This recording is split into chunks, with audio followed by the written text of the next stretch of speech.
member of the Montgomery County Hospital District, and I'm running for appraisal board. And I'm coming in to ask for your vote. The election is currently going on. And the reason I'd like to serve on the appraisal board is I feel like that our property values are overvalued by the appraisal district. One piece of information of data that leads me to believe that is historically, the number of successful challenges to people's appraisals is about 1 to 2%. For the last 3 years, the success level of people challenged in the appraisal amount has gone from 1 to 2% up to 10%, which is, for each of those individuals, that's a good thing. Okay, if you win a challenge, I'm happy for you. That's great. I hope the same thing happens when I do a challenge. That's not my complaint. My complaint is, as a member of the hospital board, it throws off the amount of tax that we're able to collect, and it makes it difficult to budget. It also is somewhat unfair that those people are successfully challenging, they're getting their appraisals brought into line, but they're not bringing everybody's into line unless they happen to do a challenge. So these over evaluations are unfair to the average taxpayer. Now, one reason why it has a big effect on the county, I don't know if you saw in the news a couple of years ago, but the chief appraiser was fired for this exact reason. The county commissioners fired her because the number did jump really high, and the county came up a significant number short. The appraisal, the hospital district, which I'm a member of, this year we're on target to do about 50 million in tax revenue. That's what we've set aside.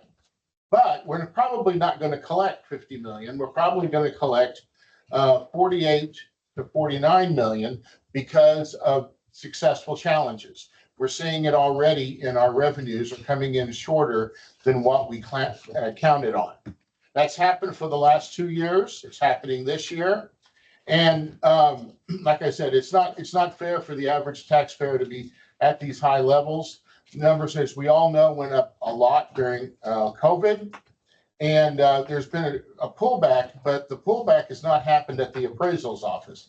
The appraisals, the pullback has happened in the actual marketplace. Okay. So anyway, what I would like to do is I'd like to serve on the appraisal board to provide more oversight and guidance to the appraisal management so we can bring those in line. As you're aware, we're having this election right now. This election should have happened a year ago. The election is handled by the appraisal managers. It's a year behind. So the five appointed people that's on the appraisal board, their terms ran out on December 31st, 2024. So they're operating without authority at this currently at this time. I think this is another indication that the appraisal office needs more stern and oversight and better management. Anyway, I appreciate your vote. If you have any questions, I can answer any of your questions. I have a question. Yes, sir. I think you and I talked earlier, and one of the things you said was important to you was enhanced transparency, both on the way the audits are done and then the availability of us to get the information. Could you elaborate a little on that for us? Yes. For example, being on the hospital board, if you go to our website, you can find the minutes of every meeting. You can find detailed discussions and a transcript of everything that we do. I'm sure you guys do the same thing. You don't necessarily get that with the appraisal board. That's number one. Number two, we need to make it easier for individual homeowners to go in and get answers to their questions. Okay, that's not happening. And we need better access and a better database so people can gather information when they go in and do a challenge. Okay. So that there's tons of room, other ideas for better transparency, but transparency is very important. And right now we're not getting it. Anybody else have a question? Thank you, Charles. Well, thank you. Now, No, go ahead. do you live in the Woodlands? I do not live in the Woodlands. I live in Bender's Landing, which is South County. It's right at Rayford Road and Okay. Grand Parkway. This is being voted on throughout the whole county, right? The appraisal board is made up of individuals throughout the county. So anyone who lives in the county is qualified to run for the position. Got it. All righty. Thank you. Well, thank you. Thank you. Arthur? Mr. President, board members, senior staff. I'm Arthur Breedehoff. I currently serve on the MCAD board representing special purpose districts. I've been on the board 4 years, and it's an honor to represent the special purpose districts. I think it's important that there's at least three major roles that the board is responsible for. One, we're responsible to ensure that we adopt a budget for the operation of the district. We also hired a tax liaison officer that works for the board, and that if any taxpayer has issues as it relates to their properties or any question, the homeowner is referred to the tax liaison officer, as the board is not permitted by statute to talk about individual property values. We do not set individual property values, and we hire and fire the chief appraiser. Now, I heard today that the county fired a chief appraiser. The county does not fire or hire the chief appraiser. That's the responsibility of the MCAD board. And the current board is a holdover board, as our term was changed by the Senate Bill 2 from a 2-year term to a 1-year term. And when we were advised as a board by the controller's office in mid-November, we put the election process into place. State The control. state controller's office notified us that we had to have the election and that our term was not 2 years, because back in 23, we were elected for 24 and 25. And I'm here to ask for your support and to continue to represent special purpose districts. Thank you for your time. Yes, I have just a quick question. So specifically, if you were to be reelected, what changes would you look to implement in order to make changes and improve the board issue as it currently is? Well, under the Senate Bill 2, the board now has responsibility to appoint the chair of the ARB. The last time the board was responsible for the ARB was back in 2019. After 2019, the judge was appointed to take care of the ARB. So we'll be more involved in the appointment of the chair and the ARB processes as we move forward. There is transparency with our minutes and our agendas. And we're continuing to digitize the district to get our staff to be more effective and more efficient. Tell us what ARB is. ARB is the appraisal review board that, as you, as Mr. Paul Martin, provide a request to protest. If it cannot be resolved in an equitable way by the staff, you then go to the appraisal review board and you make your case in front of citizens that you think your property value should be X. Been before that board, and I was successful. Yes. And since 21-22, as the market value on housing, in particular in this county, have exploded, the amount of protests have risen. We're dealing with about between 95 to 98,000 protests a year. That's a tremendous upscale on the amount of protests that have taken place, which is the right of a resident and or commercial owner. So the marketplace has a lot to do with driving values. Also, we don't set the tax rates. So if taxing jurisdictions are losing value, they may be dropping the rate. Maybe it's too low. Also, too, you have to work on your budget as it relates to the approved values. Sometimes if you work a budget on the preliminary values, then you have to discount that number because the preliminary value is the first indication, and you probably will not have that to base your budget on through the protest process. Yeah, I remember following with some interest, some of the, I'm going to call it turmoil that was kind of going on at the appraisal review board as you changed chief appraisers. And I remember, reading in the paper the termination. And as I recall, it was actually quoted that you made the motion after executive session to terminate the previous chief appraiser. Yes, after review, and I can't go into a lot of details, but it was reviewed by our attorney. There was a recommendation. The board met. We came in a public session and I made the motion to terminate the chief appraiser. So you recognize the problem there. Yes, it was a tough thing to do, but you got to do the right thing for our taxing units and our taxpayers, and you have to move forward. Say, Arthur, Yes, at sir. our last board meeting, we were not informed that we had the ability to nominate candidates for the MCAD board, which we do. And I'm trying to understand how the MCAD board dropped the ball on this election in notification to the taxing units. But the MCAD board notified the taxing units that an election was been called. Metro might call the election. Once a special purpose district calls the election, the MCAD organization is notified and we receive nominations. And when we receive nominations, we send the ballot back out. So the MCAD board notified all the taxing units that an election was called by a special purpose district and that there was a time period set from December to, I believe it was around January 17th, to receive nominations. After the nominations were closed, then the ballot came back to all the taxing units. Following up, we are a taxing unit, MUD 67. Mr. President, did you receive a notification? No, Okay, so we didn't get one, so we didn't have an opportunity not to nominate. Just as a question, I don't know what happened. I know it was kind of messed up because of the Senate Bill too, but that bill was 2023, 24, and okay. Well, there was a drop ball by the board. Thanks, Arthur. Thank you. Consider an act on request for adjustments to or relief from the specific charges imposed by the district. Adjustment, but I do have just information for you. Okay. An account. The appraisal district double assessed. It was $12,700,000. And they're going to be deleting it for 24, but when they're deleting it, the value also dropped another 4.3 million. So it's going to be 17 million total, and the dollar amount's 23,905. It's just information letting you know it's a commercial account. Evaluation wealth service. So I'm just letting you know that it's going to be deleted from your roll. How much was it? 23,000? 23,000. Well, the total loss is 4.3 thousand. No, I'm sorry, 17,000. And the dollar amount is 23,905.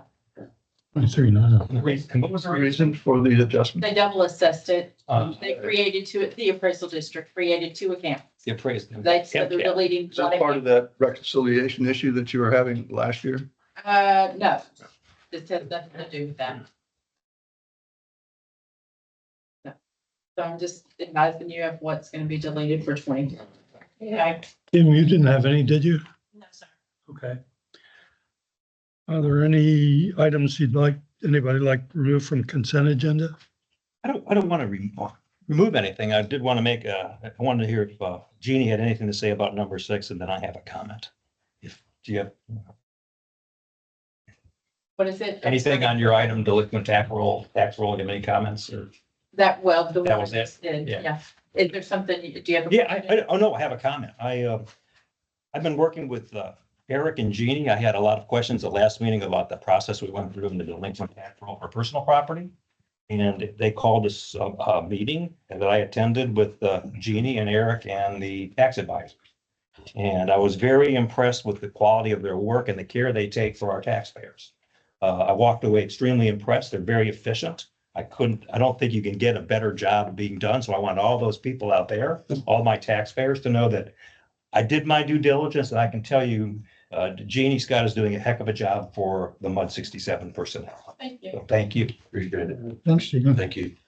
Any others? Okay, we take a motion then to approve the consent agenda. So moved. Second. All those in favor? Aye. Okay. Item 9, consider official ballot from the Montgomery County Appraisal District relative to the election of board member and the adoption of resolution for casting a ballot in connection therewith. You have the resolution in the folder up there. I've got it.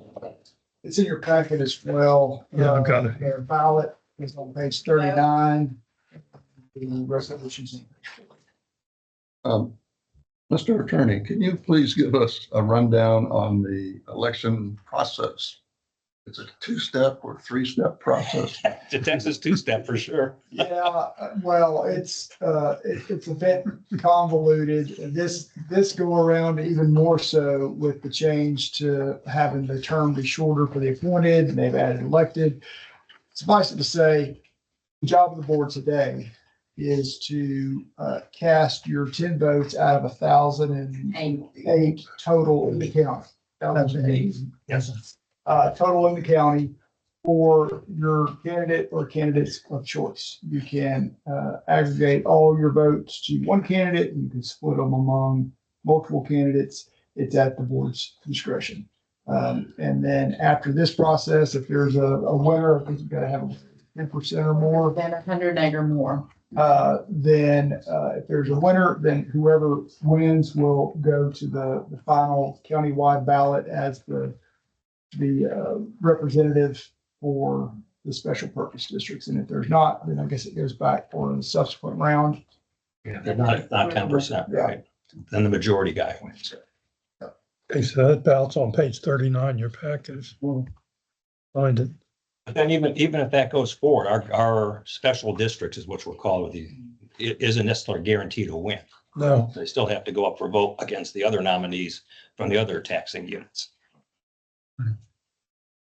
Chairman, I move Leslie Stedman casts 10 votes for Arthur Breeda Hoft. I disagree. is there a second I would second that and then we can discuss. discussion? Discussion. I disagree with that. I think I looked at the candidates. They're very strong candidates. They're number one. I think credit to the MCAT for attracting such good nominees. I'm a little disappointed that MCAT didn't let us nominate anybody. Whether it was oversight or not, we didn't. When I look at the candidates, and I look at how the MCAT board has performed in the last couple of years, I think the board's partly responsible for that. I think Charles Shirley brings a lot to the table and maybe the agent for change that we need to improve that board. I'd like my 2 votes to go to him. Any other comments? I personally would like to put my 2 votes toward Bruce Reeser. I mean, he certainly has a lot of experience in his work with British Air. I think we have certainly, based on the description that Mr. Shirley described, there is some room for improvement. And with all due respect to Arthur, I think it's a good time now for some fresh eyes on the board. And I think Bruce Reeser can bring that with his experience. Also, his experience in working in his time with the Woodlands Township from 2016 to 2022. Certainly has all the relationships that we need in the county. And I would, my vote I would put to Bruce Reeser. Okay, we have a motion on the floor that the 10 votes go to Arthur. I like to hear that discussion. So we have to, And I appreciate that motion run down our throats. Let me be clear. We are representatives of the people. This entity has 10 votes yes, and it is permissible to split the votes. yes. So We have a motion on the I floor. understand, but I'm still discussing it. I want it to be clear that I think it would be unjust to force a 10 vote if we're not unanimous on that 10 vote. We are all representatives. We're elected. 4 of us are elected representatives. I would like to see us split the vote, so I'm opposed to that motion. My thought is splitting the votes. First of all, I think it's unfortunate and regretful that we can't come together as a group with us and the township and have a single person to support. That's for this community. I'm disappointed in that. But I think splitting the votes weakens the chance of the candidate that I would like to see on the board getting there. I'm just not willing to. I would voice the same comment. Your position weakens the possibility of my candidate being elected as well. So I don't necessarily buy that argument. And the same for my personally. candidate. The hospital district's already voted. I mean, be realistic. We're talking about 10 votes out of 1,080. So whether it's 10 or 6 and 2 and 2, what's why shouldn't we be allowed to vote our conscience to, and the candidates that we see fit? It's a board decision. And the board split, You can, I mean, it's up to. so we go two. Right, I mean, you're allowed to do that if you want, or like I said, you can split, you can aggregate, it's at the, majority approval board. But how about the fact that we already have a motion and a second on the floor? Right. You have to take the vote and it would have to fail, or the motion would have to be withdrawn. Well, I think we're not going to agree, so I would, the motion's been seconded and I'd call the vote. All those in favor? Aye. Aye. Excellent, gentlemen. It's good to see democracy in action. Well, People I represent, I can tell you, we're supportive of both Bruce and Charles. And the fact that this board believes that a majority can tell the other two entities, the 40% votes, what to do is appalling, especially when we had the ability to split the votes accordingly. So we will hold you accountable for that. Thank you. It's Let's unfortunate. run it through, boys.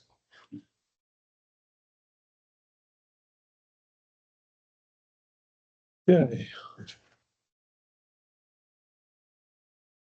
Item 10, receive the regular monthly SARA Woodlands Division report. Chris? I've got one item to highlight before any questions. If you'll flip to page 70, this is the time of the year that we do the excess funds calculation. It is draft until March 1st per the resolution and the requirements in the resolution, but the trustees voted last Wednesday to, as recommended by the River Authority, instead of to retain the excess funds of 5.1 million to return those to the MUDs. So on page 70, it shows at bottom table, MUD 67 is set to receive just over 489,000 in refunds from the river. very good. And Thank you. Thank you. That's all you want to tell us today. Just getting it back. Thank you, though. I was gonna say you're getting it back. Yeah. I'm glad you're giving it back. So there you go. But that's all I had unless you had any questions. Anybody have a question for Chris? Yeah.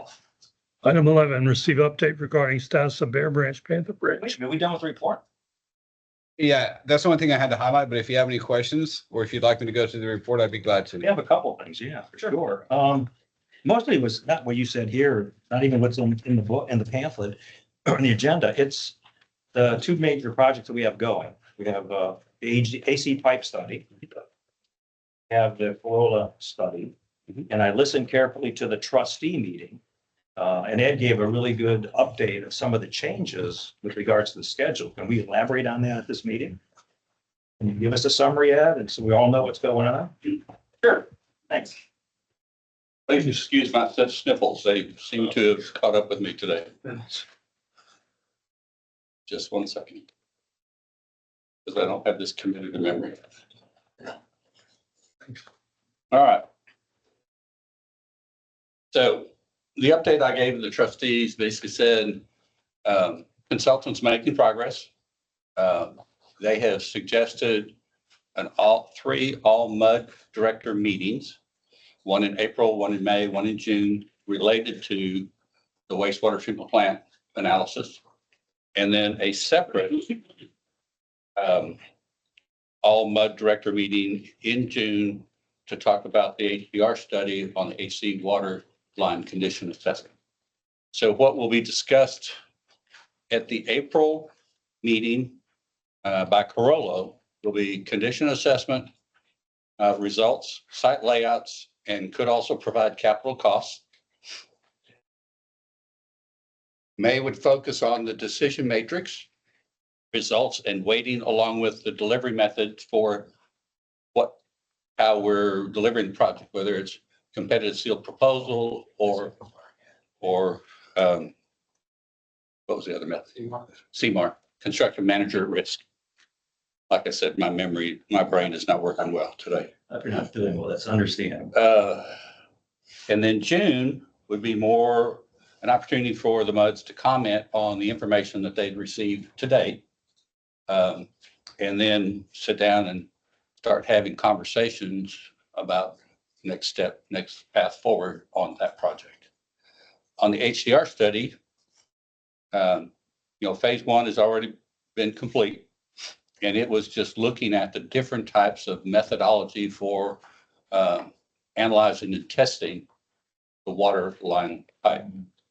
And so in June, they will have condition assessment data on the system and make that part of the, and include that in our June presentation. So it sounds like, and we stick to the plan, then June we'll kind of get near the final report on both projects, and then that'll be up to the MUDs and the Water Authority and you to discuss where we go from there. Is that correct? Correct. Okay. Just to keep in mind, the original schedule still stands. The final report should be given to y'all in May. So the meeting in June is just if you have any questions on the final data or anything else. The schedule still sticks. And who's hosting the all MUD? Will be you leading it? Will be, WWA, okay. Well, we're arranging for the site and then the consultant will be, I assume, doing. Whoever's doing the AC thing. Yeah, And HDR. I would like to make a request relative to those meetings. It's a small request. If it would be very helpful to me, and I imagine the other trustees or the other directors, if there's going to be any handouts at that meeting, that we get them a little ahead of time. Because I find that for me, it always helps spur questions, and I get a lot more done in a meeting than just getting it thrown at me because I'm just not that smart. It hurts. we'll have to see I understand. what presentation material will be available. If you can give us the material a couple days ahead and really have that, I'm looking forward to, I mean, that was one thing we didn't get was that all MUD meeting. I'm glad we've arranged for that. So thank you. So question, so at what point, Eric, does the information, having gone through that process, then filter down to the community working group as to when they get informed of the results of all that? How does that schedule look? It's not on the schedule at this point. I mean, once the MUDs start, hearing all the information, then we'll eventually get that information directly to the. So that's something that happens downstream of what Ed has already described. Yeah, After I that. think there's opportunity to maybe describe or talk with the CWG on what's going on right now, which is there's no evaluations done, but you don't have any information, the outcome of that, we have no numbers.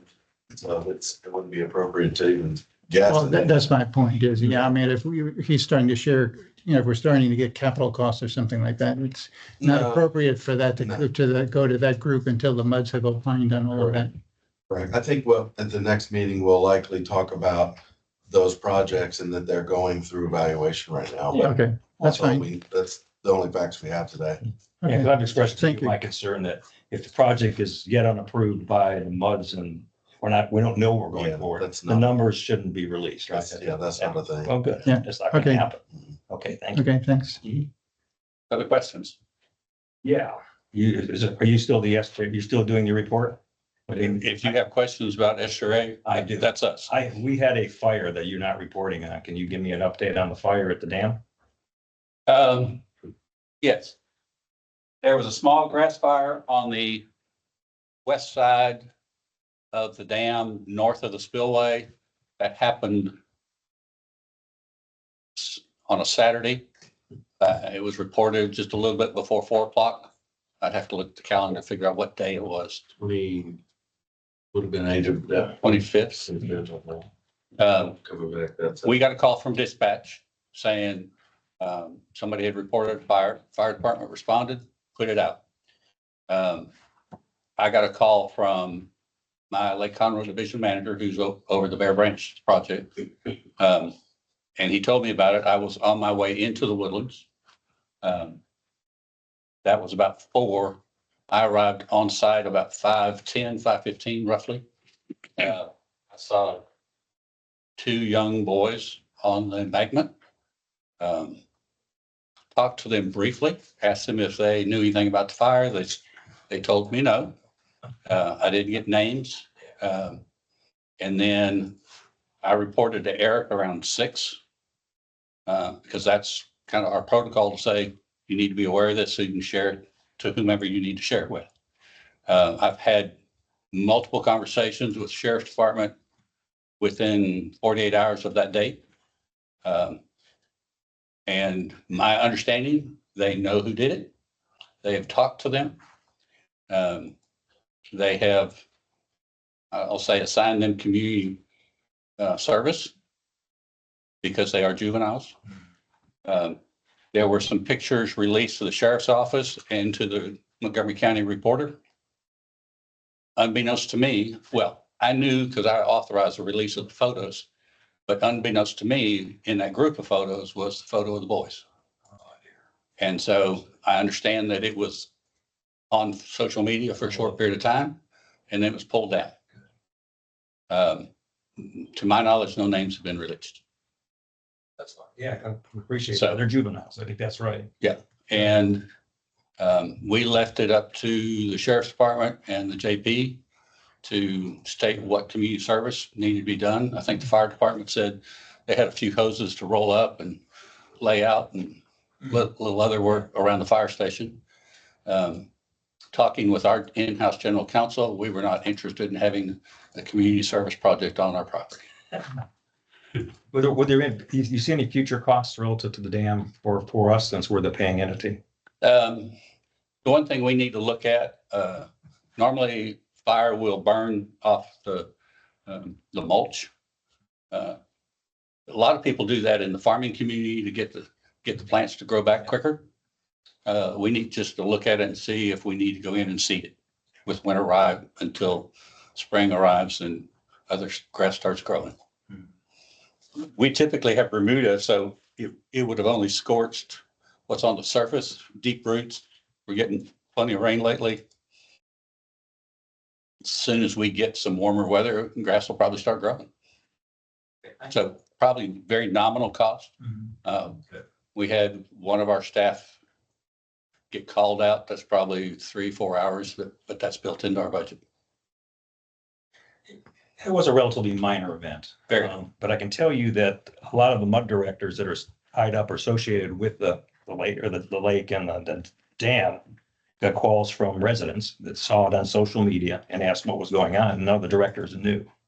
And in this case, because it was such a small event, I think it's fine, but it made me question, what is the relationship on incident reporting between Woodlands Water and the River Authority? Depends on what the topic is. If it's a water line or a sewer line break, we get notified, they get notified, we marshal up, show up on site, figure out whose, and then start figuring out how to get it fixed. What about for more serious incidents? And this is a minor incident, but what if something serious, an injury, catastrophic failure? Do we run joint drills? We Okay. do tabletop exercises annually required by the TCQ on Bear Branch Dam failure. You do them with Eric? We do them with all the community partners because No. no, we do. It impacts everyone. Do you do any other ones? That's The only one you think I think- would impact the muds or? I talked to our communications person the other day, and she said 5 years ago, we did a simulation for an earthquake in the woodlands. Interesting. No, and then that's all I'm concerned about for the most part was whether or not Woodlands Water is working with you Oh, yeah. on being prepared and then making sure that the directors and the muds get appropriate information as needed for incidents. And I'm not trying to place Eric in a weird spot, but it's Eric's either. responsibility to notify you all, not mine. I know I've talked to Eric offline, right? I want to make sure I'm trying to make sure that we're all together on this so that communications are open and we hear what you hear and we're not surprised by the public asking us questions on events that we haven't heard about. Mhm. That's all. So good. I appreciate you guys working together. And Okay. I encourage it more of it, not less. We talk regularly. Not the tabletops in particular. So Yeah, and we're very, I will say, they're we're informative. extremely proactive when it comes to water, sewer and drainage related to anything that's going to affect the residents. Mhm. And obviously, this was something that the residents read about. It didn't have any effect on them necessarily, but they were all inquisitive about it. They were reading documents from, I think, the sheriff's report Yeah. and whatnot that was posted publicly. Some of that came out before any of us even knew Wow. because the sheriff's department put it out. It's a new world, social media there. And there's a new captain here in the Woodlands. I've had several conversations with him. He seems to be very proactive, very, very community Right. oriented. Okay. Well, thank you. Yeah, no, I appreciate the update. I really do. So I'll mention this, not to take this too far off field. If there were, I'll say, a fire in the Bear Branch area that is between our maintenance area, it would be difficult to access it and put it out. just because of where it might be downstream of the dam, Right. somewhere on Panther, Bear, or Alden Branch. You know, there's a considerable amount of natural area outside of the area that we maintain on your behalf. And so there's a fair amount of trees, limbs, pine straw, things that during the summer when it's dry and hot, it could be a problem. But the policy is when trees are down, we cut them up into smaller pieces and let them decay on the ground. We can do about it and putting roads through. And the threat there is the houses, right? Correct. Particularly the fire department can get to the back of a house, I would think. Right. Yeah, no, it's a good point. I appreciate you thinking about it. Other questions about it, Sherry? Thank you. No, Thank you. Thanks. Ed, let me go back to item 11. Chris, you gonna cover that? I got Fair that. Branch, Yep, I'll get it. Panther Branch? We did have a stakeholder meeting a couple weeks ago. If you recall, from the previous stakeholder meeting, LJA, the stakeholders directed LJA to run a couple different scenarios at the model, with the idea that, before moving forward any further with the contemplated improvements, was there any other scenario that might create some additional benefit over and above the one that we were already messing with the original intent? So there was two different scenarios run. They ran them, they presented those at the stakeholder meeting. I would say the results of those runs did not create additional benefit over and above the original intent or the original scenario. So what we talked about and directed LJA to do is to kind of package up the previous intention and really identify what the specific benefits are related to water surface elevation drops across research and then the surrounding areas. Come back to us with that information, and then we'll go from there and have another meeting and see where we want to take it. I will say there's been some additional behind the scenes discussions with entities related to funding, just to see if there's, we had in the stakeholder meeting, a couple meetings ago, we invited Crenshaw and TOS office to participate in the meeting just to see if there was any interest in that. There wasn't, but there may be some growing interest. So we'll see. More to come. And I think where we are, we're back, we're going to have to come up with, the community, not the MUDs, but there will have to be more money put into this to build a project, in my opinion, and I think most agree that will show some benefit. Yeah. And I visited with Eric since the meeting, and the more I'm thinking about it, I think we have to produce a project that gives at least a 90% chance, a 90% probability that road will remain open every year. That's it. Price. I think anything less than that, in my opinion, is questionable. Sure we can do it. Well, and that aligns with the scenario that we're already with today, because it was run on the Taxton Storm, which is a 10-year event. So ideally, and the way to say a 10-year event, the opposite of saying that is it's a 90% chance, it's a 10% chance that it will happen, or I prefer to promote it as a 90% chance every year that the road will remain passable. Yeah.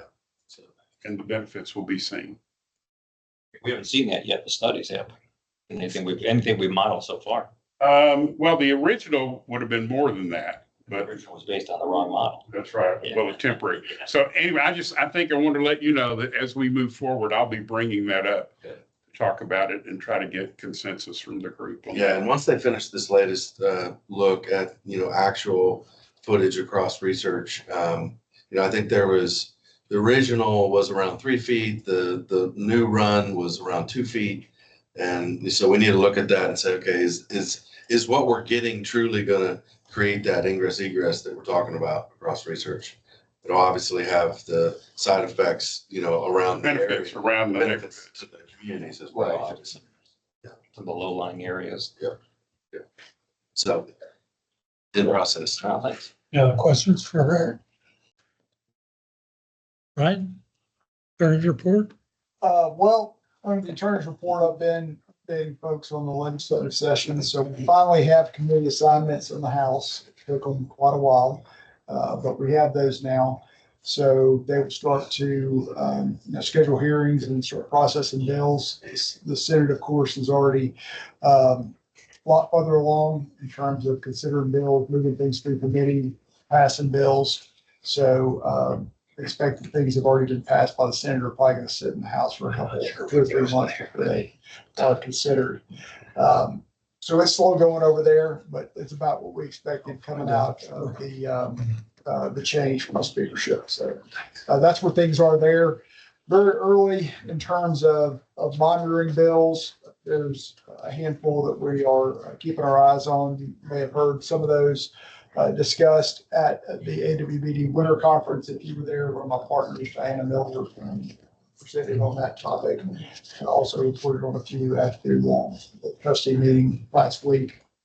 But very early, I try to caution folks at this point in the session, it's really hard to tell bills that are going to have traction to make it across the finish line.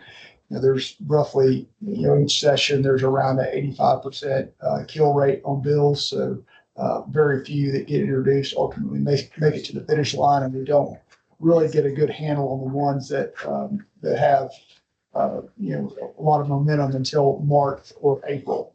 Deadline to introduce general law bills is not until mid-March. There's not a deadline to introduce bills that are local. And the session ends at the end of May. So even though there's not a deadline for local bills, it becomes very difficult to pass just as a practical matter. If you're trying to introduce something in April, you got to get it through both sides. So you already have a 85% failure rate to begin with. The odds are stacking against you. So that's where we are, early going, continue to monitor. We'll bring y'all updates as we have them. Happy to answer questions if you have them. Okay. I do need to cover the next 2 items. Okay, go ahead, 13. All right, so 13, establish additional meeting places outside the district. So in visiting with Eric, we are looking to designate the community center across the street here, as well as the township as additional meeting locations for all the Woodlands MUDs. The purpose of that is to have venues that can accommodate larger groups. So as we have some of these all MUD meetings that could potentially involve deliberation and discussion, we need to go through the legal process of selecting those as official meeting places, and then we'll need to post agendas and what have you. So this is the first step in that process. Once the board adopts the order establishing the additional meeting places, then we will need to publish a notice in the newspaper as required by the water code. And then you can hold meetings there going forward. Questions on Anybody have the a question? 13? Need a motion? So moved. Second? Second. All those in favor? All right. Opposed? Okay. All right, item 14, refer to this as the TikTok order. You'll see an executive summary there in your packet on page 87. The short of it is, this is related to TikTok that you hear about in the news with the federal legislation and the stay on that and different groups vying to buy the American operations. That's all federal law. What we're talking about here is a state law that prohibits equipment from having TikTok and related software and hardware that have been deemed to be covered applications under the statute. The way that something's deemed a covered application is that the governor issues a proclamation. So the list that you see on page 87 is just a snapshot as of the time that this summary was prepared, and that's from the Department of Information Resources website. I got a question from a director in an earlier meeting that's much more technically savvy than I am, asking about a particular server, and I said, I have no idea, but what I do know is that the governor deems it to be troublesome, then he issues a proclamation and it gets added to the list. So what you're adopting today isn't frozen in time as of the applications and equipment that's listed on page 87.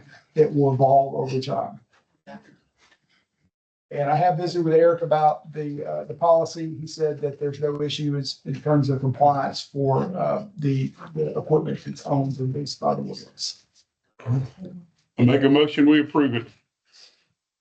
Question, what about subcontractors or somebody we may not be directly in control of? No, it doesn't apply because for 95+% of districts, they don't have district-owned hardware equipment. You have consultants that have their own equipment, but the statute doesn't apply to that. It applies to actual district-owned or leased. We've been observing this for over a year already. When Aubrey joined the River Authority last January, he had to get a separate phone other than his personal. And we stripped everything off all the work phones that might have any connection to these various softwares and servers. My phone, Chris's phone, everybody's work phone. About the recent dust up with DeepSeek. Well, so that's something that's, you've seen probably in the news that some federal agencies have banned that being on federal devices. That's something that's not explicitly covered as a covered application, but could be potentially by the government. So I'll be up to him to add her. correct. You've got language on page 89. Section B, subsection 2, a social media application or service specified by proclamation of the governor under the provision of the government code. So in theory, the governor could issue a proclamation as that, if that's considered a social media application. Otherwise, it'd be outside the effectiveness of the statute. So I'm not technically savvy enough to tell you if DeepSeek is considered a social media application or as an AI website, or if that's not deemed a social media application. So I couldn't tell you for sure. Get out of my This room good, I'm pretty sure. I know I We can't. need a motion for that? Okay, I made the motion. okay. We don't have a second yet. Second. All those in favor? Aye. That's all I got. Eric, general manager's report, All right. office stuff. In A couple updates. We have continued to work through all the ditches in the woodlands, identifying the assets, the pipe, the ditch condition, piping, et cetera. So we're continuing to build that database. Did want to give you an update on the GRP committee. What would have been my first meeting was canceled in January due to the freeze. So I did meet with SGRA. I got an orientation with them, and then made a copy and had a meeting with Brad Howe, as I noted that I would. And then also Kim and Brad and I met and went over the orientation, also went over goals and different things. We're going to start, we're going to plan to meet between GRP meetings to go over the previous one and look to the next one. What I'll likely do as far as communication goes is I'll probably spend a little bit of time at the trustee meeting, giving an update, and then that information will be passed through to your trustee report, which you'll get here. There's some big thing that needs to be pulled out, I'll pull out at the MUD meetings, but that's kind of how I'll always endeavor to get the communication out to the MUDs as well through that. So more to come. We did have our second community work group meeting a couple of weeks ago. I think it was very positive. We went through the differentiation of responsibilities as it relates to SGRA and the MUDs, specifically the responsibility of whose assets are whose, as far as, various, facilities versus pipe versus ditches, et cetera. Then kind of migrated from there to look at, well, how are these types of things funded? So if we're looking at repair and replacement or general O&M, how are those things typically funded? If it were a bigger project, how would that be funded? Just essentially the mechanics of how things are funded, depending on what kind of, whose asset it is and what it is. We didn't get any specifics on any projects. It was more just a general educational on assets, whose responsibilities, and how generally the mechanics of funding works across the MUDs. So it was a good, I think the next meeting is scheduled to be April 2nd, I believe. Yeah, it's coming up. So more to come on that. There was a little bit of a change to the matrix. I know we filled that out. I got all of them from all the MUDs. Instead, the original plan was to submit that to Corollo at the end of January 31st. And I think they reached out and said, we won't need that until they get further along with the analysis. So I've held on to them. What I have done is I've taken all of them and I've put them into one spreadsheet. So once I'll pass them to them, I'll pass them to the MUDs. So you'll be able to see all 10 MUDs and see how every MUD side by side kind of evaluated their matrix. You'll get to see all that, and I'll give everybody a copy of that once that goes out to them. I think it's in March now, closer to the end of their evaluation. And then Eric, in the trustee meeting, I noted that Ed mentioned that the River Authority was doing one combined, and they were holding it just like you are. When we get your summary, will we also get the River Authority so we can compare how the operational people felt about some of those items? I'm curious. What you'll see is one column with our numbers. Oh, Not divided by division by. no. Yeah, I'm curious. You guys are a lot closer to that thing than most of us, right? So it'd be very interesting to see what kind of differences there are. So I appreciate that. Okay. Yeah, and if I may be able to add that to the whole. That'll be helpful. One more time. Trying to think how big it already gets. It's pretty small. I mean, just putting all the, but It'll be informative. yeah, we'll figure it out. All right, let's see what else. Just in your packet, just wanted to point out there is a note on our work on the ditches that went out on the digital community impact Storytel. Also, there's included a couple thank yous from some customers. I really appreciate when we receive those on our staff. And with that, I'll kick it over to John to go over communications. Afternoon. Your report starts on page 98.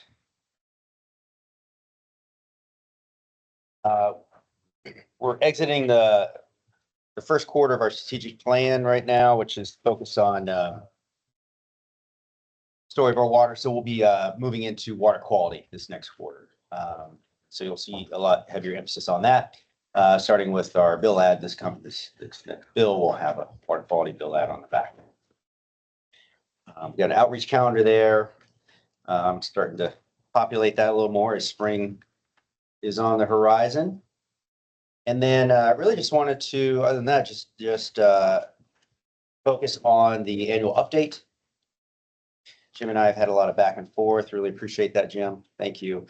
And just see if there are any additional comments, questions, edits before we print this. Again, this is going to go out with the next water bill at the end of the month. And of course, we'll send it out electronically. We'll host it on the website year round on your MUD page and promote it as much as we can.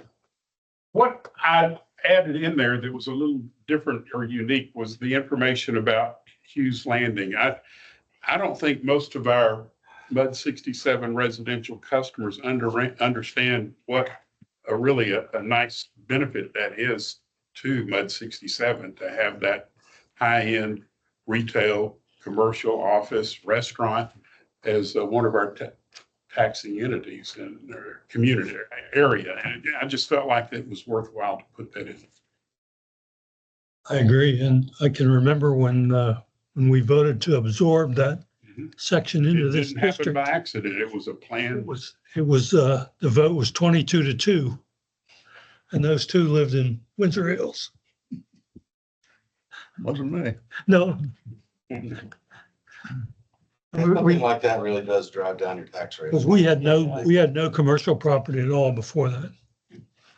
I guess I know I like you adding the high value properties. I'm just wondering if calling out the Ritz-Carlton specifically instead of just saying, you know what I mean? I'm just a little uncomfortable. I don't know why. Half people don't even know what it is, but we didn't identify anybody else specifically. Just saying, I don't know, your phrase, you did a great job. Well, I'm open leave it up to the experts. Because, I mean, we also have the Millennium condominiums here, on Six Pines, that's part of our 67 as well. Kind of falls in that same category. Nearly as high valued as. I know, but But I understand your point. Yeah, it's just that it's calling attention to a brand name in our stuff. I would prefer to take that name out, but there's other opinions here.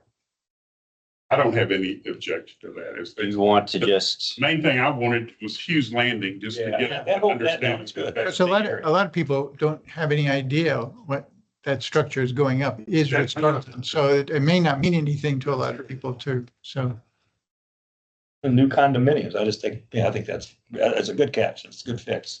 do you want to keep the Hughes Landing? Oh, yeah. oh, yeah. Yeah, that's, Go after That's that. that's an area. That's good. recognizable. Or you could, as he just mentioned, instead of saying this, you can say. The new condominium New condominiums, that's good. Future con, whatever. and Yeah, that's a good way to do it too. under construction or something like that. Okay.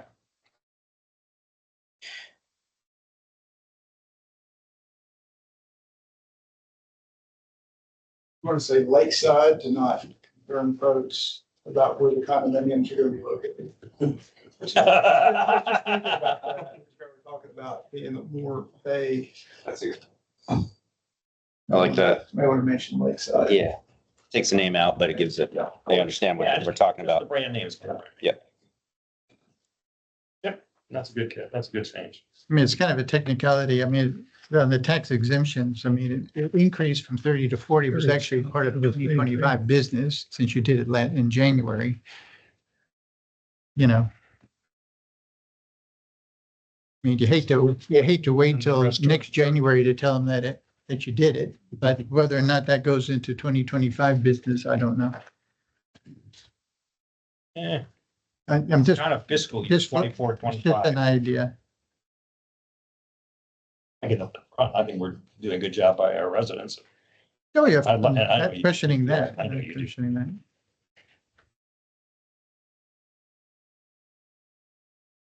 So we want to keep that in there? Yeah, Okay. consensus, I think, is there.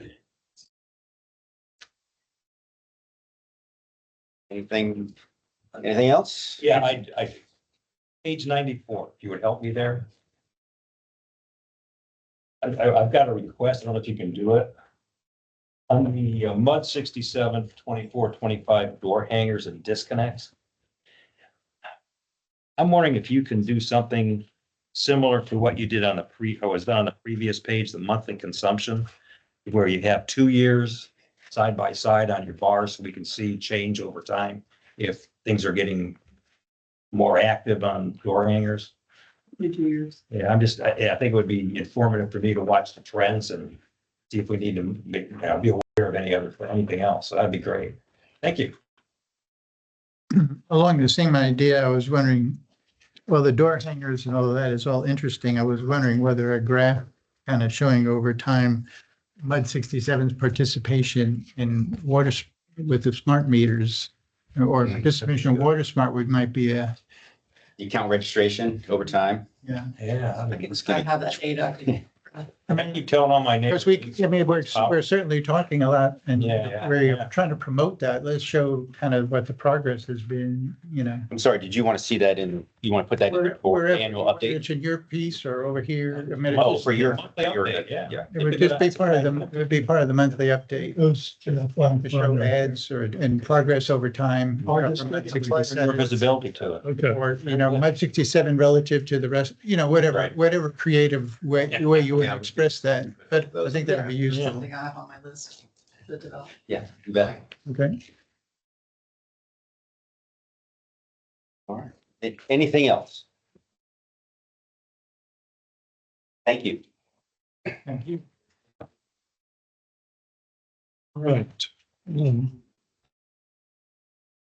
Trustees,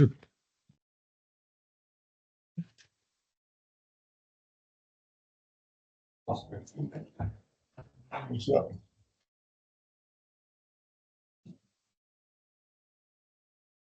yeah, I guess one of the items that was not discussed so far is the fact that there is a cash balance analysis that to be recommended by the general manager, and I think Eric had indicated he was going to present that in March at the trustee meeting. And we're a little bit short, so do you have any more current updates on that, or are you still, okay? Now, we're gonna look at, where we are and then, make a determination whether or not it may be a good time to get squared up to one. Or I think we'll do away with where we're at. We've got a lot of work coming up in the ditches and various areas on the WWA side. And so, it might be a good time to get squared up. We typically run real close to one, give or take. And so, obviously the resolution says if it dips below, then there's a cash call. And as you noted, I think previously, we're right there at, at one. So, so that's what we're looking at. Yeah, about 0.94. You say square up, what exactly does that mean? It would be a cash call to get to one. For the reserves, for the Woodlands Water Agency. The way the existing, Like proportional? Yeah. the way the existing agreement reads, the true point is 1.5 months. Whoa. I understand, but I don't know that we would do that necessarily. Okay, then that has to be treated as an exemption. Understand. And if we're talking 1.5, what dollar value are we talking total and what would? My number is $600,000. 600,000 total? For all months.